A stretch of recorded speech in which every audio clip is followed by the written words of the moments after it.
सेसापानि जथाय बाथौ गौथुमनि आरसिनि जानानै आरो नोंथांमोननि चेनेलखौबो आं साबायखर थाबाय। जोंहा 36थि कुमारिघाटा बाथौ बियाब गौथुमखौ खुंफुंनो थाखाय जों गासै सेसापानि ओनसोलाव थानाय 10टा गामिया गाजा गोमजायै साखाफारा खादों। जों जयै खुंफुंनो थाखाय जों थियारि। जोंनि माने बाथौ गौथुमनि जिखिनि खुंनो गोनां थारिखआ जाहैबाय 21 आरो 22 डिसेम्बराव जागोन। माने कालारफुल खालामनो सानदों आरो जों आलासि माखासेखौबो जों कनसेन्ट लाखाजोब्बाय आरो जोंहा 20 आरो 21, 22 माने गेवलां मेल खालि जोङो बिस्वजित दैमारिखौबो कनसेन्ट लानाय जाखाबाय। बिथाङा जोंनो खोथा होदों आं नोंथांमोननि माबायाव बे बाथौ खुंफुंनाय मेलाव आं नोंथांमोननाव थांगोन होननानै जोंनो बिथां सारा जोंनो खोथा होना दोनदों। जों माने गोबां रायजो राजा जोंनि बाथौ सिबियारिफोरनिफ्राय जों गोबां माने मदद लुबैदों। जोंनि 10टा गामियाथ' बहुद सांग्राङै जों खुंफुंनो आखायाव लाबाय। लोगोसे जोंनि कुमारघाटा बाथौ बियाब गौथुमनि जिखिनि सिङाव थानाय गासै बाथौ सिबियारिफ्रा जाहाथे फैनानै जोंखौ गाजा गोमजा हेफाजाब होफैयो, आं बेखौनो जोंनि आरसिनि जानानै आं खावलायनाय थाबाय। जोङो बे सानथामनि हाबाफारिखौ ओरैबायदिहाय लादों। जोंनि कुमारिघाटा ओनसोलनि बिबानगिरिफोर लोगोसे बिसोरखौ लानानै जों आरसिखौ दानाय जादों। आरो बे आरसियाव बे जोंनि प्राइमारिनि आन्दाराव 10टा गामि दङ। बे 10टा गामिनि गासैबो आफादगिरि आरो नेहाथारिखौ लानानै जों आरसिखौ दानाय जादों। बेनिफ्राय दाखांनानै जोङो एसे माने बाहाय माने इक'नमिकेलि बाहाय माने दाबो प्रब्लेम एसेबाबो।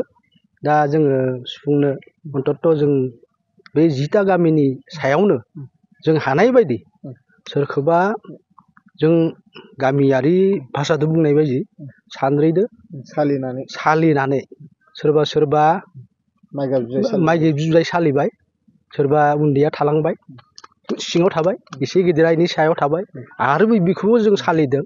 सालिनानै बिदिहाय जोङो रायजोफोरनिफ्राय मदद खेन्दा खांनाय जादों। आरो खामानियावबो जोङो बिथांमोननिफ्राय मदद लानाय जादों। खुंथारगोन होननानै जोङो जानजि खाफ्रादों। गतिके जोङो बे रायजोखौ लानानै आरसिखौ दाबाय नालाय, दानानै जोङो रायजोफोरनिफ्राय जथेस्थ' गोसो गुदुं रायजोफोरनिफ्राय जथेस्थ' जों सहाय सहयोग मोनदों। बिथांमोनाबो जानजि खाफ्राय नालाय जोंबो माने फैगौ बे सानथामखिनिखौ मोजाङै खुंफुंगोन होननानै माने आसाबादि आरो खुंफुंगोन होननानै आं बाथ्रा होनाय जाबाय। मा हाबाफारियाव जोंनाव दङ। गिबियावनो जोंनिया जागोन 20 खालि जोंनिया बेखेवनाय हाबाफारि दङ। बेखेवनायानो थान्दै मेला 21 खालार खालि दङ। खिन्थु बिनि सिगाङावबो जोंनिया आर'ज माने दैदेनगिरिफोर दङ। बिथांमोनाबो जोंनिया माबानि बियाबनि आन्दाराव थानाय गासैनिबो गामिनिफ्राय दिउरि बिथांमोना फैगोन। बे दिउरि बिथांमोना सावरायमेलबो जागोन।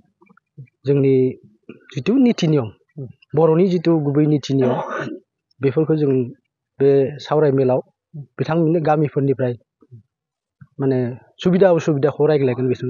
बिथांमोना रायज्लायगोन। माने धरक गासैबो गामिया न' गंसेयैनो बा गंसे माबायावनो जिरायसालियावनो जिरायनानै सुबिदा उसुबिदाखौ रायज्लायनो हागोन। बिथांमोना गावबा गावनि गोसोखौ फोरमायलायनो हागोन। गेवलां मेलाव सोर बाहागो लागोन?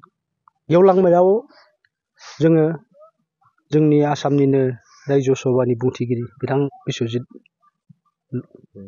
दैमारि, गिबियावनो जोङो बिथां आयेन आफादनि बुंथिगिरि बिथां बिस्वजित दैमारिखौ जों लोगो हमनानै फिक्स खालामनाय जादों। आरो लोगोसे थागोन दुलाराय बाथौ गौथुमनि आफादगिरि परमेश्वर ब्रह्म बिथाङा। आरो लोगोसे दङ कान्तेश्वर बरगयारि बिथां आरो लोगोसे जोंनियाव बेयावबो समाज सिबियारि दङ आरो समाज सिबि बिथांमोन दङ आरो लोगोसे जोंनि तामुलपुर समस्तिनि एमएलए बिथाङा दङ आरो लोगोसे जोंनि दारांगाजुलि बियाबनिबो दङ एमसिएलएबो दङ बिथाङाथ' एसे जोंनि लकेलानो बिथाङाबो थागोन ओरैहाय जों खुंफुंनो हाबाफारि लानाय जादों।